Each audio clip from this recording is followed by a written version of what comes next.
السلام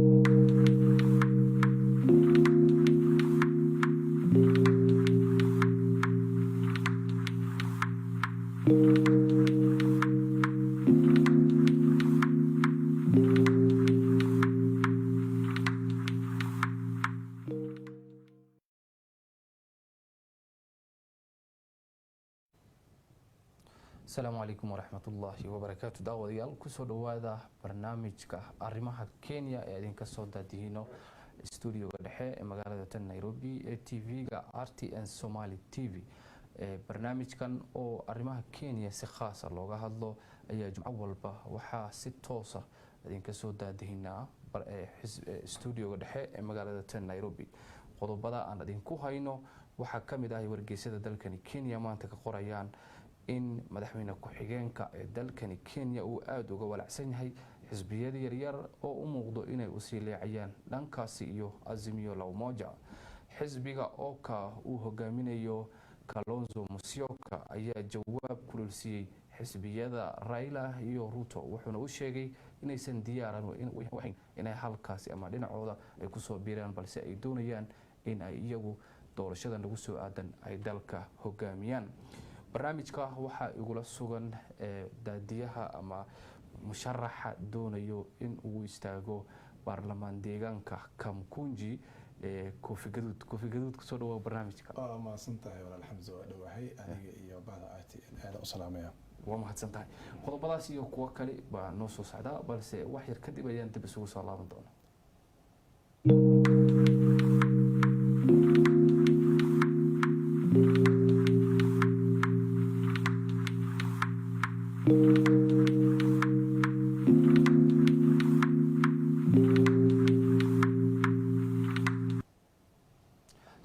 wanaagsan daawadayaal Kofi Gaduud kusoo dhawow barnaamijka arrimaha Kenya mar labaad. haddii aan ka hor intaan adiga arrimaha maaragtay siyaasadda Kamkunji aanan gelin waxa tahay nin siyaasi ah oo aad u la socdo siyaasadda dalka Kenya ka jirto. bariyihii u dambeeyay ama usbuucyadii u dambeeyay xiisadaha siyaasadeed ama ololaha doorashooyinka dalkan run ahaantii aad bay sare uga kacay. batii aad ogeed in Kasarani Raila lagu soo qaaday Ruto isna wuxuu bariyahani wareegayay ama gobollo kala duwan buu joogay darrada uga dambeysay wuxuu joogay gobolka Western oo Mudavadi si gaar iyo Wetangula uu si dadban u diray uu uga baaqay in ay ku soo biiraan xisbigiisa. marka aad qiimeysid siyaasadda dalkani Kenya ma la oran karaa ololaheeda doorashooyinka way ka duwan tahay kuwii la garan jiray? Xamza waa soo sheegtay ololaha doorasho hadda socdo runtii aad u adag yahay oo ka saameyn duwan yahay kuwii hore soo aragnay. kuwii hore way sahlaneed in prediction laga bixiyo ama la saadaaliyo dhanka ay carafta u socoto ama urta u socoto. hadda laakiin meel usha lagu dhuftaa la leeyahay meel walbo halisteeda leedahay team walbo soo istaago culayskiisu leeyahay xulufaysi fara badan socdo. waa run Ruto kaliyana ma ahe Raila naftirkiisa walwal weyn ay ku hayaan xisbiyada aan yareerka oo soo kacayo. haddaad fiiriso Central Kenya waxaa ka aasaasan ku dhawaad ilaa 6 xisbi oo yaryar. siyaasadda hadda la dhisaayo oo la rabo in dowladda cusub ay ku dhaqantana waxaa waaye sida ii muuqato garba wada siman in la noqdo. hadal caan ah jiray oo hawada ku jiray waayihii u dambeeyay ninkan la yiraahdo Francis Atwoli oo runtii oday aad khabiir u ah siyaasadda Kenya wax badan ku soo jiray oo inkastoo san xil ka qabanin laakiin haddana aan ka dhex maqneen meesha awoodda power house ka aan ka maqneen.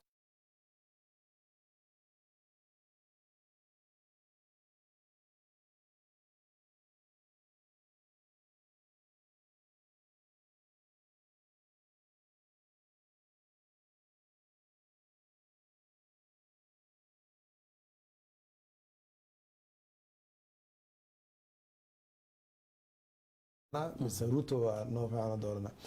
labada nin oo hadda ugu cadcadna waa labadaas nin weeye. labadoodana runtii cabsi weyn laga qabaa. Raila waxaa looga cabsanayaa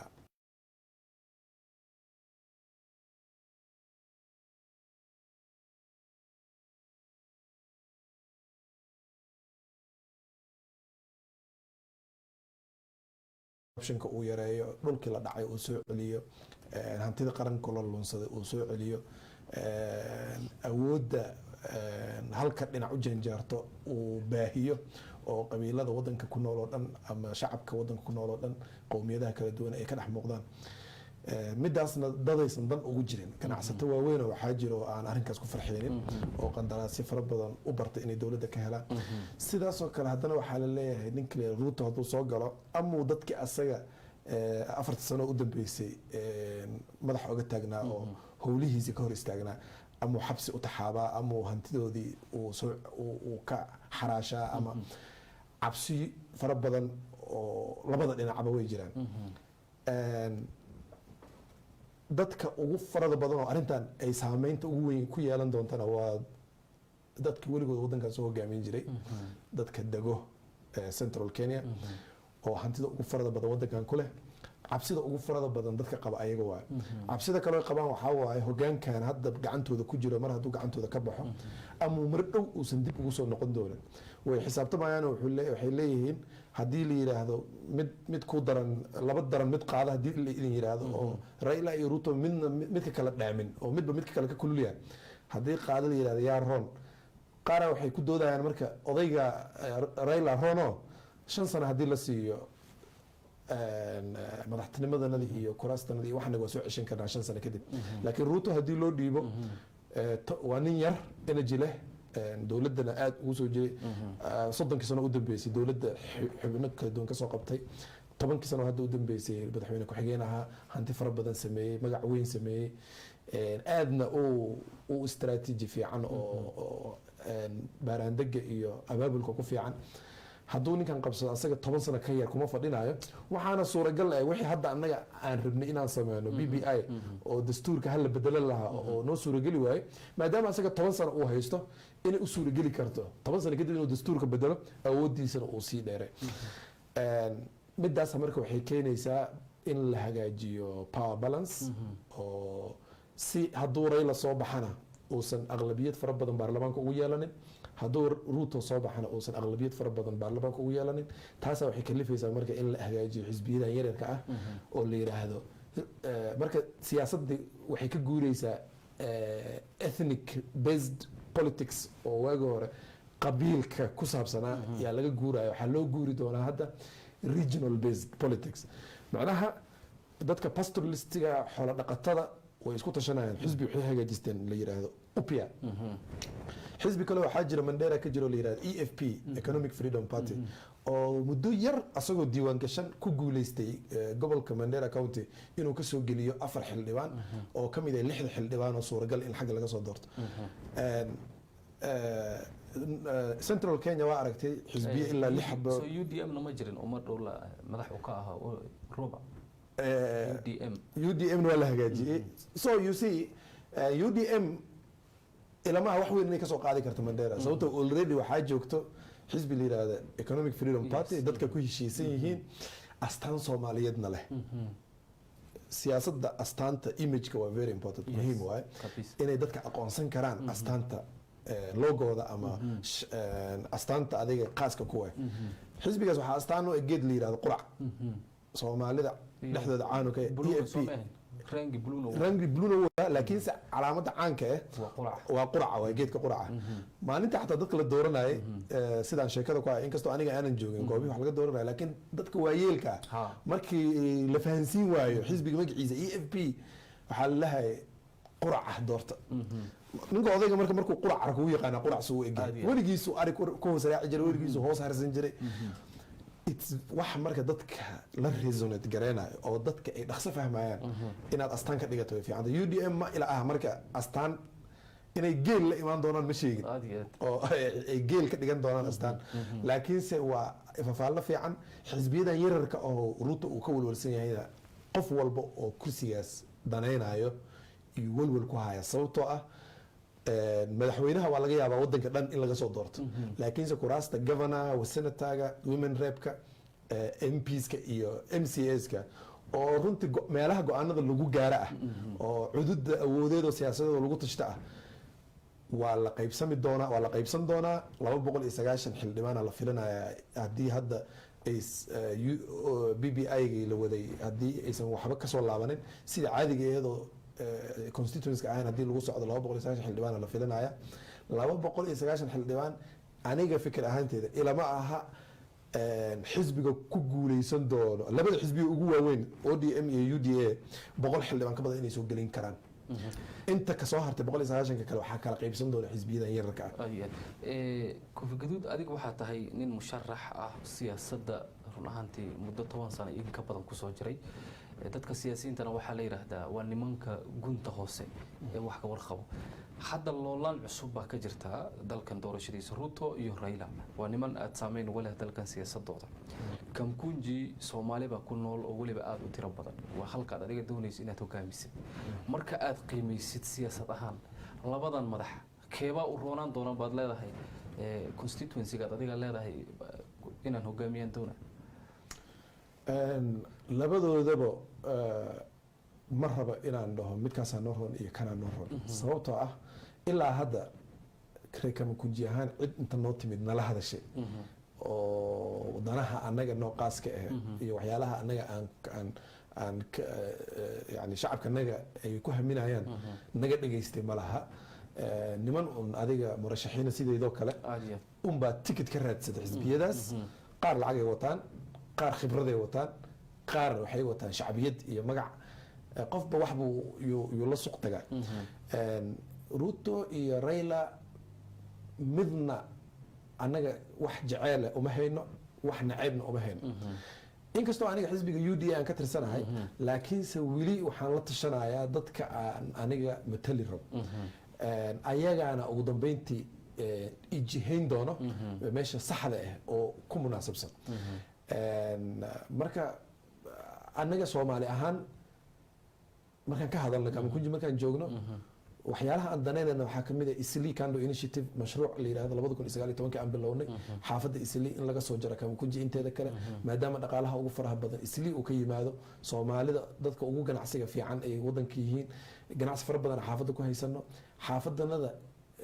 shacabka kale oo Kenyaanka oo qowmiyadaha kale oo nala deganna ay naga cod badan yihiin oo naga tiro badan yihiin annaga aan ka cod yarnahay representation ka naga secure ma aha ma guaranteed ma aha ina xildhibaan Soomaali heleen laakiin se hadii xisbiga barnaamijkan Isli Kando Initiative aan helno oo naloo meel mariyo xaafadda xildhibaan gooni ee constituency nagala dhigo si xildhibaan Soomaali guarantee 99% inuu Soomaali ku soo baxayo la hubo sababta waxaan ognahay doorashada hadda u dambeeyay ninka hadda ku fadhiyo kursiga gacantu ka bixin gaaray nominationka looga adkaaday akhyaar Soomaaliyeed oo madax kale Soomaaliyeed Ilaahay u bixiyay oo ucaga Jubilee xisbiga Jubilee hadda ninkan aad soo saari weysaan annagana hadda codkii noodista waa in kala laabanayna xilli waxayna ahayd kala guur ah waqti fara badan oo lagu doodo lama haysanin isla markiiba odaygii waxa lagu qasbay inuu tanaasulo laakiin sama hadda odaygii Allah u naxariistay Yusuf Xaaji senatorka hore Gaarisa Allah u naxariistay hadda lama joogo waana ninkii sababay kursiga inuu noo badbaado oo xildhibaanka hadda ku fadhiyo loo soo dhiciyo kursiga ma jooga hadda wadaadkii Yusuf Xaaji Allah u naxariisto Ilaahay baa naga oofsaday yaan marka hadda haddii mar labaad nagala xoogo yaan miciin badeena yaan raadsanayna yaan u oynayna ma jiro aadan ducaale asagaaba kiis la xarbinaa meeshii uu madaxa saari lahaa garan lahaa siyaasadda ayada dhan buu isdhaxsay xaasada waxaa waaye meeshii oo yowmal qiyaama camal markii la dhahay yaa nafsi hadda waxay maraysaa yaa nafsi kursigeygi qof oo firaaqo u haya ma laha Kamkunji siyaasadeeda inay ku caawiyaan Soomaali inay soo galaan qof walba asaatiisu ordaa annaga marka haddii aan nahay Soomaalida Kamkunji ku nool waxyaalaha aan daneynayno waxaa kamid ah taasoo kale si matalaadanada siyaasadeed ay meel u saaranto waxyaalaha kale oo daneynayna waxaa waaye negotiated democracy wax la yiraahdaa ka jiro northeastern oo qabiilada fadhiisto xildhibaanadu way kala reebaan negotiated democracy meel looga baahan yahay haddii jirto waa Kamkunji Soomaalida degan Isli sababtoo ah haddii aan kusoo istaagno 5 ilaa 6 murashaxiin automatically kursiga gacanteenu ka baxaya meesha loo baahan yahay in Soomaalidu lagu kala reebo oo la yiraahdo walaalo adiga 10 sanaad soo haysay 15 sanaad soo haysay sida hadda ninka ku fadhiyo kale waa ninka la dhihi lahaa waayo 15 sanaad ku fadhiday ka leexo dhalinyarta fursad ha helaan qabiilada sida ay uga shiraan markay gaarsi joogaan wajada joogaan Mandera joogaan oo ugu faanaan qabiil hebel maanta shiray waxay soo qaadeen wiilkaas waxa la soo qaaday gabar ninka la yiraahdo boqor deeqo oo jifadan cawliyahan kale cabud waa la yiraahdo oo boqorka uu sheegaya dadka cabud waa meesha ku soo matali lahaa siyaasadda soo socota diiwaanku sheegaya women rep ku sheegaya governor ku sheegaya wax geed la yiraahdaa jiro geed hoostiisa xaajada lagu gooy laakiin Soomaalida isli ku nool arintaas kuma baraarugsana qabiilkana waxay u arkaan wax macnaha oo ceeb ah in siyaasadda lagu qaybsado laakiin haddii la qaybsan waayo oo la wada fadhiisan waayo oo la dhihi waayo kursigan reer hebel hala siiyo kursigan reer hebel hala siiyo waxaa dhacayso kursi walba 10 dhalinyaro ah oo mid walba hammi leh inuu u soo istaago meeshaasna dadka qowmiyadaha kale ah ay fursad ka helaan ilaa 10 Soomaali markay inta u taagan tahay hal madow ama laba madowna ay taagan yihiin already meesha uu kursiga aadayo waa la ogyahay negotiated democracy marka in nagala caawiyo xaafadan ay ka hirgasho waxyaalaha u baahan waxyaalahaas cid nagala hadasho malaha madaxda hadda joogtana maysan u tagin dadka hadda ay sheegayso Raila iyo Ruto inay arrimahaas kala hadlaan marka su'aashaadii waxay ahayd Raila iyo Ruto yaa Soomaali u roon ay waxaan dhihi karaa Soomaali qof Soomaali u roonaan karo way point muhiim ah ayaad ka dhawaajisay oo inaad bilowdeen in isli Soomaalida ay iyada waxeeda bal gaar looga gooyo wax natiijo ah ama rajo oo ilaa hadda laga qabo ma jirta codsiga aad gudbisateen codsiga horta waxaan warqada u qornay aniga tiimka Ofiguduud anoo hogaaminaya aan qornay 2019 bishii 8aad ee guddiga doorashooyinka IEBC waana meesha saxda ah oo hawshaas laga effect garan karo way noo soo jawaabeen 20 bari kadib way noo soo jawaabeen warqadii noo soo jawaabeen waxayna yiraahdeen hawlahan xilligeeda marka la gaaro adinka kaligiin ma ahayd dad fara badan yaa codsaday inay arrintan oo kale ay helaan marka waan ka niqaashaynaa reportan diyaarinaynaa haddii aan u aragno inay muhiim tahay in xaafadda constituency gooni laga dhigo waan idin siinaynaa markaas ayada BBI ma caan baxsaneen aad uma shacab baxsaneen ayaga naftirkooda BBI inuu soo socdo warka ma haynin annaga naftirkanaga hami un baa nagu jiray xaafadda inay xildhibaan gooni noo yeelato ma ogeyn BBI kumaana tashaneen BBI baa timid BBI-na hadda waa daaqada laga saaray laakiin mar walbo waxaa jira lobbying haddii guddiga ganacsatada xaafadda Isli ay u istaagaan arrintan aniga siyaasi ahay mas-uuliyadda isaaran waxaa weeye inaan fikir curiyo oo ummadda badbaado u ah waxtar u leh fikirka markaan curiyo kadibna aan tilaabadii sharciga ahayd channelkii sharciga aan raaco aan dadka haddana u sheego oon u iftiimiyo laakiinse lobbying group waa muhiim guddiga ganacsatada xaafadda Isli business community oo kale inay u istaagaan arrinkaas oo ay kharash geliyaan oo waqti geliyaan oo cuduud geliyaan oo ay la soo baxaan يعني tax returns ay sameynayeen ay miiska soo saaraan ay yiraahdaan waxaanu tax returns aan sameynay the last let's say 20-30 years ku dambeysay tax returns kaan sameynay population kanaga wuu dhaafsiisan yahay meesha loogu talagalay dadka in constituency lagu siiyo 150 120 130 kun meelaas yaa lagu qiyaasaa yaa parameter u ah in dadka population kooda uu gaaro 150 iska dhaafe 500 kun ku dhawaada Isli ku nool Soomaaliya waa la ogahay oo nus kamid ay sharci haystaan nuska sharciga haystana ku dhawaad 25-30% kamid ay codayn karaan marka aniga diyaar aan wahay inaan la kaashto qof walbo oo arrinka wax ka qaban karo ama hoggaanka hadda jira ha ahaado ama dadka sideedoo kale murashaxiinta u tartamaya kursiga ha ahaadeeno ama civil society organizations oo xaafadda ka jira ha ahaadeeno ama aqoon-yahanka iyo goobaha waxbarashada iyo bahda waxbarashada ha ahaadeeno bahda miidiyaha naftirkooda oo ku marti qaadaya inay arrintan ay xoogga saaraan weliba ay qaab soomaalinimo xoogga u saaraan maadaama waxaan wax annaga kulligeen dar noo ay tahay marka waa natiijo waa sugaynaa insha allah. yes weli arrimaha Kamkunji kamaanan dhammaanin laakiin waxaan doonayaa inaan wax yar dib u naqano oo dhankaasi iyo siyaasadda dalka aan galno. Oka ninkii Kalonzo ahay wuxuu leeyahay war niman yahow ammaanka isiga bal aniga batayda ay haysataa doonaya inaan dalkan madax ka noqdo. Saameynta siyaasadeed ee Kalonzo Musyoka kulli waad ogtahay u maleynaa Kalonzo waxaa la sheegaa inuusan lahayn siyaasad adag mowqif adag waa nin run ahaantii siyaasadiisa dhinac loo raacaysan lahayn. asaga Mudavadi iyo Kalonzo waxay u muuqataa iyo Wetangula sanadkan inay Raila maalin hore marka laga waacay Azimio la Umoja maysan tegin way ka cagajiideen. hadda ma la oran karaa saddexdan nin baa doonaya inay bal siyaasadooda mideeyaan oo sanadkan saameyn weyn ku yeeshaan oo dalkan hogaamiyaan bal saameyntooda siyaasadeed noocee ama dabeeshooda sidee bay geelaha u ruuxaysa. ninka la yiraahdo Kalonzo Musyoka horta siyaasi rugcadaa waaye xilal kala duwan wadanka ka soo qabtay waa run siyaasadiisa ma fadhido oo nin habacadiisa badan tahay way go'aan adagna ma laha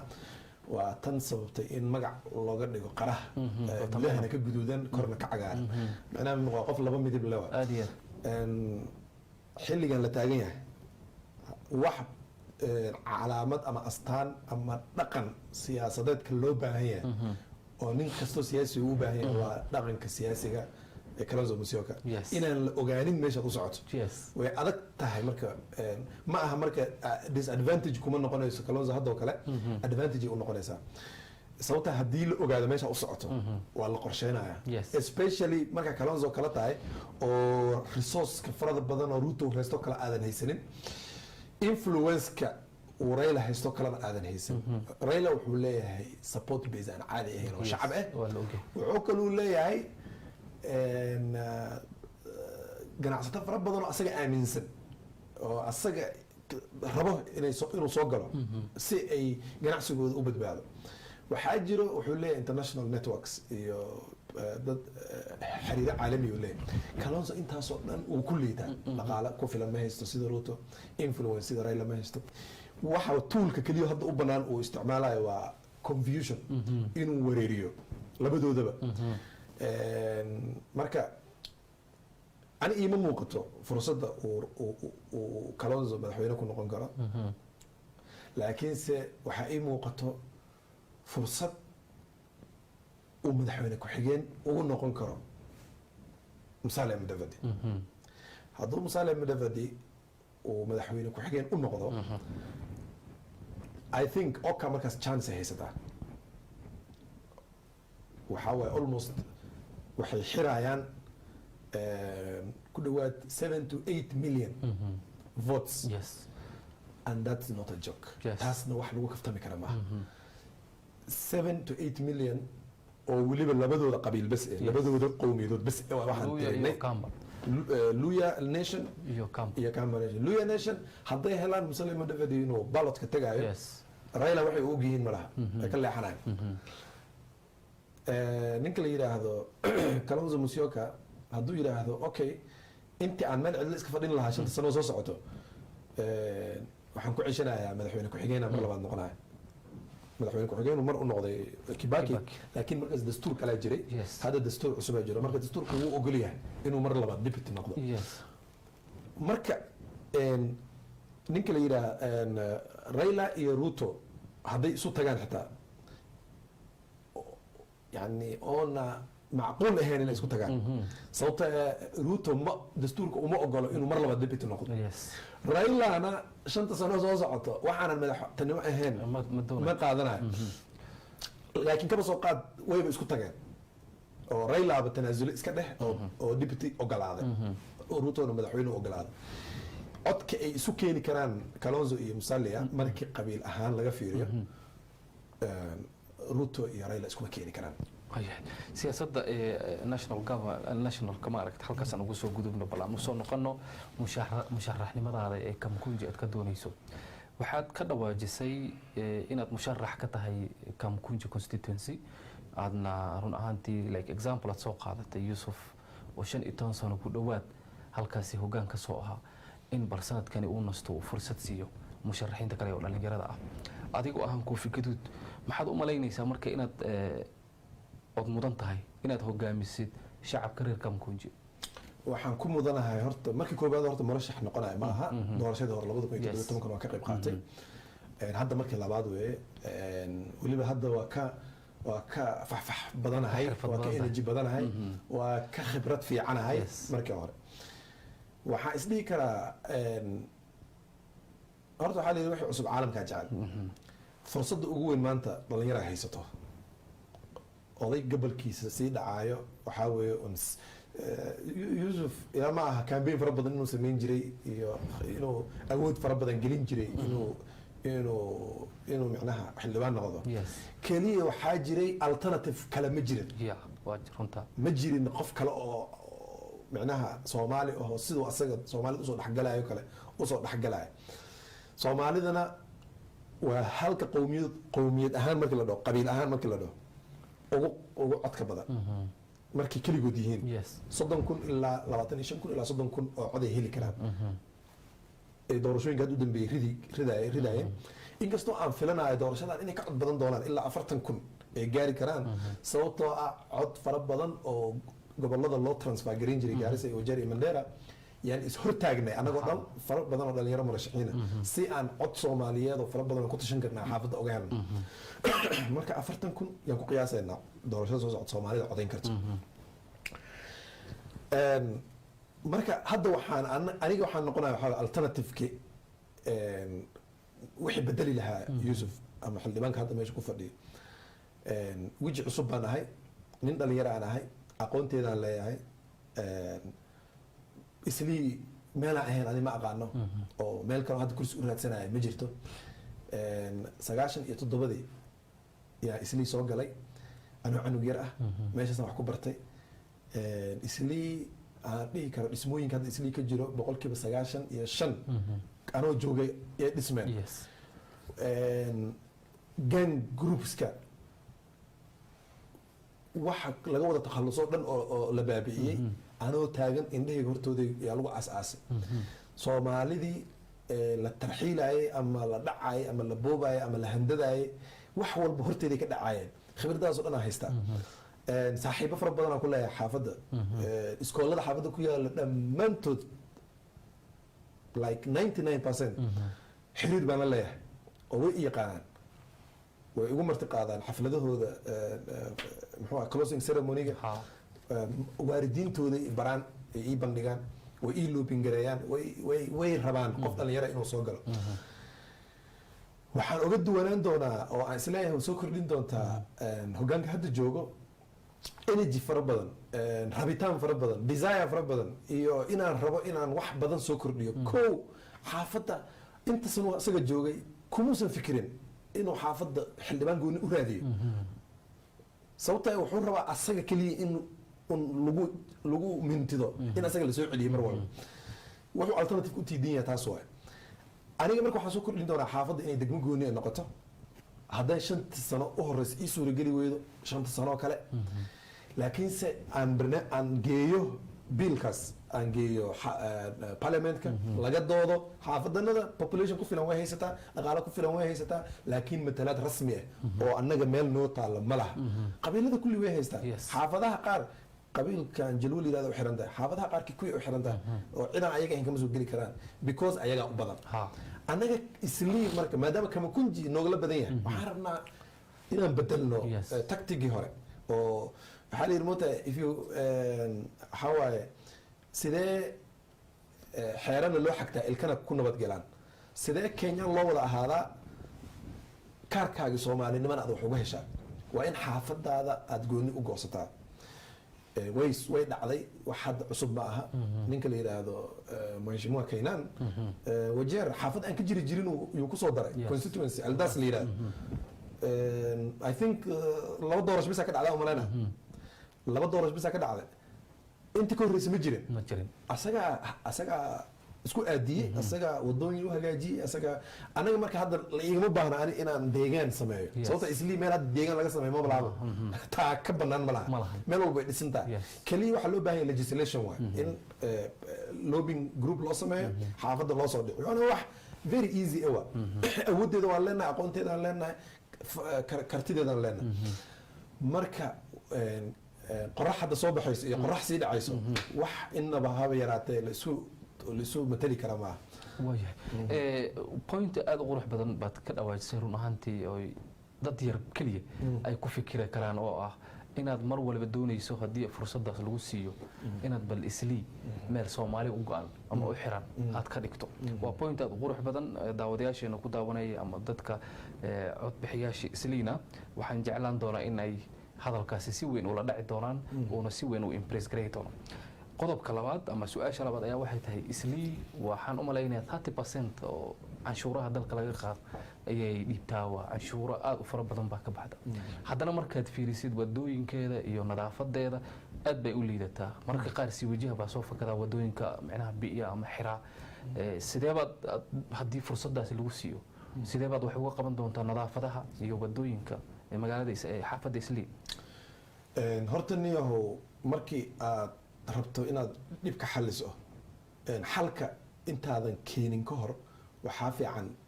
dhibka inaad identify garayso you have to identify the problem before you bring up the solution dhibkana haysto waa hoggaan xumo aniga hoggaankeyga waxaan ku haminayaa haddii ilaahay uu ii qadaro fursadda aan raadina aan helo waxaa noo qorshaysan barnaamij yidhaahda islii underground markii laga soo tago islii cando initiative waxaa noo qorshaysan islii underground ama kama kunji underground islii waa aragtay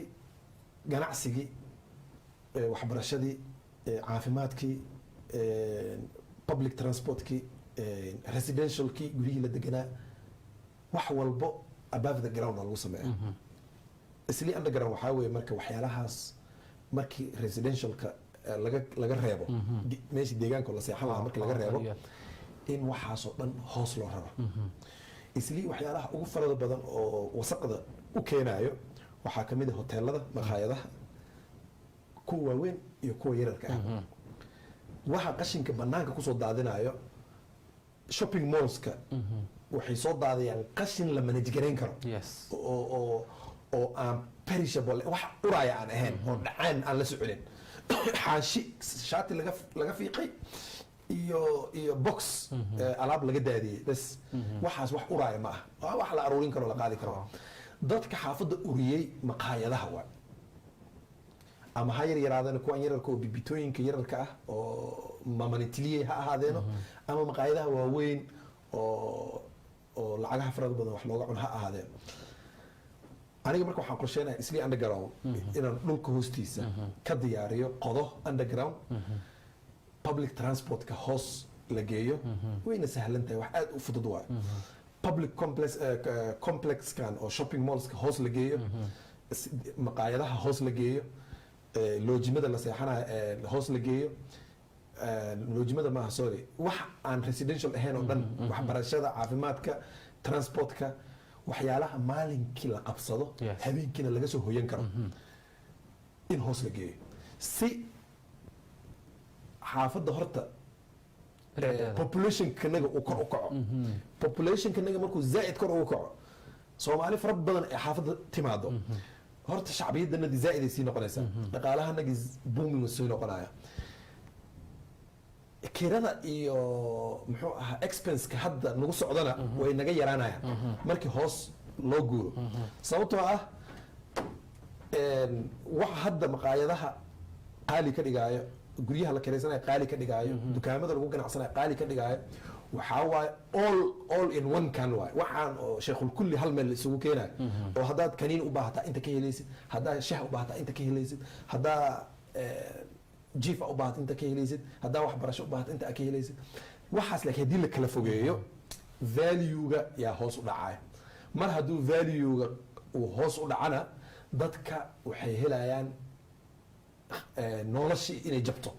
guriga kiradiisa mar walba waxaa la yidhahdaa dowladda ha qasabto dadka oo dadka ganacsatada guryaha dhistay ha lagu qasbo inay kirada raqiisiyaan waay see loogu qasbi karaa qof maalgashi samaystay oo guri dhistay dabaq in la dhaho intaan ka badan oo la limit gareeyo khalad waa demandka waa waxa keenayo qiimaha inuu kor u kaco adiga marka hala dagaalamin dowladda hala dagaalamin hana la dagaalamin ganacsatada waxaad la dagaalantaa environmentka meesha ka jiro environmentka bedel si qiimaha guryaha uu isbedel ugu dhaco si uu qiimaha nolosha uu isbedel ugu dhaco marka Isli underground waa qorshe fiican oo aan soo wadno hadduu ilaahay noo suurageliyo waana wax aad u sahlan waxaana ku suuragelinaynaa waxa la yidhahdaa public private partnership in dowladda iyo ganacsatada ay iska kaashadaan oo ganacsatadiina ay lacagtii maalgashiga baxsadaan ninka rabo iskool in hoos looga hagaajiyo oo maalgashigiisa baxsado kan rabo shopping mall inuu hoos u guuro maalgashiga samaysto dowladdana keliya ay u fududayso documentationkii iyo infrastructure ay ku shaqeyn lahaayeen iyo yani architecture loo hagaajiyo wax environmentka aan dib u keenayninna laga dhigo sustainable program laga dhigo marka programmi fara badan waa soo wadnaa insha allah yes Isli ganacsigeeda aad buu u kordhayaa maalin walba maalinta ka dambeyso dabaqyo dhaadheer baa maalin walba everyday new malls la furaa ganacsi fara badan baa kusoo biiray laakiin waxaa jirtay challenges fara badan ee ay kala kulmayeen waaxda canshuur aruurinta ee dalkan mar waxaa jirtay in canshuuraha lagu kordhiyey ganacsatada reer Isli booliska ama laamaha amniga mararka qaar shacabka aad bay u dhibi jireen wadooyinka bay u joogi jireen ilaa hadda wax iska bedeli ma jirtaa waaxda canshuurooyinka shacabka ganacsatada kastoo mayro loo dibciyey mise weli dhibaatadii baa haysataa dhanka islaamaha amniga Soomaalida weli sidii may uga dhibaato qabtaa niyahow canshuur horta macquul maaha Isli keligeed gooni ku ah in la soo rogo ani weli ma maqleen 19 inay ahayd Soomaaliya mar oo laga demonstrate gareey baa jirtay shacabka soo baxeen maybe waxa laga yaabaa inay ahayd on maalmaha dukaamaha la xiri jiray waxa sutida oo yes waa laga yaabaa laakiin se I'm not clicking dim ma laha laakiin macquul ma taas ma dhici karto haday dhacdana wax aad u sharci darro ah ceebna ku ah maamulka hadda jira iyo hoggaanka xaafadda inuu ka hadli waayaan midaan police brutality-ga oo Soomaalida lagu handado niyo waagi hore wixii ka horeeyay 2013 wixii ka horeeyay ninka askariga hadduu ku qabto ama sharci haysa ama haysan 100 shilin hadda iska ka sii deyn jiray yes hadda laakiin 10 kun ay ka bilaabanaysaa gorgortanka Soomaali maqlay meesha Soomaali gasho cirbarada ku dhaco xaafad kastoo Soomaali degto cirbarada ku dhaco ma maqasho nacam booliiska waaga hore Soomaali kuma jirin xaafadda ka shaqeyso Soomaali kuma jirin hal xabo iska miskiin oo meel uu joogo xataa la aqoon waa laga yaabaa inuu jiro laakiin hadda xaafadda waxaa ku soo batay Soomaali fara badan oo askar ah kuwan bangani 6 ha ahaadeen waxaa kaloo jiro niman oo fraudsters ah oo been sheeganaya askaraan nahay impersonators gabadha Soomaaliga ama wiilka Soomaaliga oo hadda gaalkacyo ka yimid aan sharciga haysan waddanka aan si fiican u kala aqoonin nin Soomaali oo gar xiran oo sida askariga u socdo haduu dhaho over ben telefoon hadda waxa jira over intuu qaato dhaho probox intuu qaado gacanta uu ka bixi oo dhaho wewe stag anigu khalkhala yes gaariga buudka lagu tuurana wax police station la geenayo malaha gaariga gudihiisa lagu heshiina marka maanta waa la wareejina xaafadda lagu soo wareejina walaa ade kuwa ATP man ku dhibna mise CID aan ku dhibna macnaha kuwa gudiga dagaalka argagixisada man ku dhibna mise CID aan ku dhibna mise bangani aan ku geena kay ku fiican kaasuu leeyahay war intaba iima fiicnee niman af Soomaali ku hadla hadabatiin aan heshiino wax laga heshiinaa malaade 10 kun laga bilaabo gorgortanka marka yani minimumka 10 kun waa iyo wixii ka koreey marka waxaan dhihi karaa ibtilada xaafadda ka jirto inta ugu badan waa Soomaalida ayaga is dulminayo ayaga is xasdaay ayaga is jaasuusa ayaga is yani Uhuru Kenyatta wax dan weyn oo ka leeyahay Isli wax ka socdo yes war iskaga faraxsan yahay dadka inay ganacsadaan dhaqaalaha soo kordhiyaan haddaad toos u fikirtid dowladda wax dhib oo soomaalida ku qabaan malaha sababtoo ah soomaalida haddii islii ka dhaqaaqaan madaare iyo maxaa la yidhaahdaa majengo iyo kikomba dadka degan way gaajoonayaan kibera dad kasoo shaqa tagaa islii usoo shaqa doonto oo 8,000 7,000 6,000 ku shaqeeya soomaalida lacagna way haystaan wayna quuri ogyihiin wax inay wax bixiyaan waxba lama aha qofka mushaarkiisa ka badan xataa siinaya oo ay dhacdhac oga helayaan dadkaasaa shaqa la-aan ku dhacaysa dowladda marka maba yeelan karto policy lagu oppress gareynayo soomaalida absolutely soomaalida beena loo sheegi jiray weligood dowladda idin nacab dowladda Kenya soomaalida ma jeclo saa been waa waxa soomaalida dhibaayo waa soomaali kale oo ka dowladda oga gacan dhuuban xafiisyada joogo dowladda u warami karo awood ay wax ku xilaan leh wiilka marka oo adeerkiis baarlamaanka uusan ku jirin ama governor uusan ahayn ama police commissioner ama police inspector uusan ahayn ama CID ku jirin ama ATP u shaqeyn wuxuu leeyahay bas de aniga wadanka martiyan ku ahay waxa iska ahay laangab lagana yaabo meeshuu ka yimid inuu laandheer ka ahaa marka problemka xaafadda ka jiro Soomaali umba abuurto ama ganacsato isdulminaysa ha ahaadeeno ama dad xididay oo dawladda isku adeegsanaa yani xididku halaaba wiilii gabar is guursanaa guurkii halaaba ama wiilkii halena ama gabadhii haleynayso hadii marka mid ka mid ah uu dawladda isticmaali karo oo isticmaalaya si uu midka kale u handado all in all xaafadda dhibka ka jiro waa dhib ay Soomaali abuurtay waa in Soomaalida awood la siiyo waa xaafadda islii gudaheeda inay siyaasadda soo galaan qabiilada dega xaafadda oo aan Gaarisa Wajeer iyo Mandera aan matalaada ku haysanin inay matalaad xaafadda ka helaan xildhibaan ka noqdaan MCA ka noqdaan police ka qortaan markii ay soo galaan hal mootaa Soomaalida kuma mahda nin idaa kuma daaye isdaynu kugu daaya ninka marka maalin walba adiga ku handadayo ku xiraayo kuugu faanayo in adeerkii askariga sargaalka in adeerkii siyaasadda ku jiro adigaba in adeerka siyaasadda soo gasho garbasiman hala noqdo markaas kadib negotiation uu furma good ugu dambeyn inaan fursad ku seerin oo halkaani message ka dirto shacabka islii maadaama ay musharax tahay balse su'aasha ugu dambeysay waxay tahay saameynta siyaasadeed ee Soomaalida Nairobi ku nool isbedeshay mise ma la oran kara maanta waa mid la taaban karo saameynta siyaasadeed ee Soomaalida Nairobi countiga Nairobi wax siyaasad saameyn ku leenahay malaha absolutely ninka hadda joogo oo cid uu la hadlana jirin cid u hadlana jirin shaqadiisa yarta oo iska ceshto biyihiisa yarka iska walaaqdo ma ogey wax Soomaalida awood ay leedahay fiiriya markii aan rabno cududanada dhaqaale inaan soo bandhigno very easily way saalandahay waxa tusaale ku ahayd Somali festival lagu qabanayay Two Rivers Mall within 7 days near mise 5 days isbuuc gudihiisa adiga yaa waxay ku soo xareeyeen lacag 2 billion ku dhawaad Kenyan shillings just that one week bas ay ku adeegteen all over the news ahayn marka saameyn inaba aan caadi ahayn sameeyay fanaaniina imaaday madadaalista imaaday ganacsataa tagtay siyaasiyiina tagay kaal iska arag laakiin markay noqoto cududanada siyaasadeed in la soo bandhigo Yusuf qof labaad soo weheliya malaha asagina أنا إسكا قوير ساعة مسكين كاسوا ما فاهمينه هذا كوسيد على هذا مرة واحد وسوق دين كان هبي على تمله أنا أقول مرك حافظ